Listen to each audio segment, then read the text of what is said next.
प्रधान सेनापतिलाई समेत छाडेन सरकारले। ओली लेखकको पालो कहिले? जेनजी आन्दोलन सम्बन्धी घटनाको छानबिनका लागि गठन गरिएको उच्च स्तरीय जाँचबुझ आयोगले प्रधान सेनापति अशोक राज सिग्देलसँग बयान लिएको छ। आयोगका सदस्य तथा प्रवक्ता विज्ञानराज शर्माका अनुसार सोमबार प्रधान सेनापतिको बयान प्रक्रिया सम्पन्न भएको हो। आयोगले हाल सशस्त्र प्रहरीका महानिरीक्षक आइजी राजु अर्याल र नेपाल प्रहरीका महानिरीक्षक आइजिपी दानबहादुर कार्कीको बयान प्रक्रिया अघि बढाइरहेको छ। दुवै उच्च सुरक्षा अधिकारी निर्वाचन स्तरीय सुरक्षा गोष्ठीका लागि पोखरामा रहेकाले बयान क्रम जारी रहेको जनाइएको छ।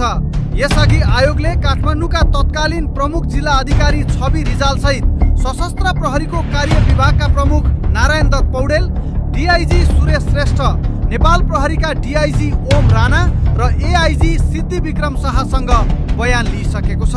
साथै राष्ट्रिय अनुसन्धान विभागका पूर्व प्रमुख हुतराज थापा, पूर्व मुख्य सचिव एकनारायण अर्याल, उपत्यका हेर्ने डीआईजी कृष्ण खनाल तथा नेपाल प्रहरीका एसपी अपिल बोहरा र कुलदीप चन्दसँग पनि सोधपुछ सम्पन्न भएको छ। गौरीबहादुर कार्की नेतृत्वको आयोगले हालसम्म 150 भन्दा बढी व्यक्तिसँग सोधपुछ तथा बयान लिइसकेको छ। आयोगले जेनजी प्रदर्शनका क्रममा भएका गतिविधि, सुरक्षा व्यवस्थापन र निर्णय प्रक्रियाबारे तथ्यगत अध्ययन तीव्र पारेको जनाएको छ।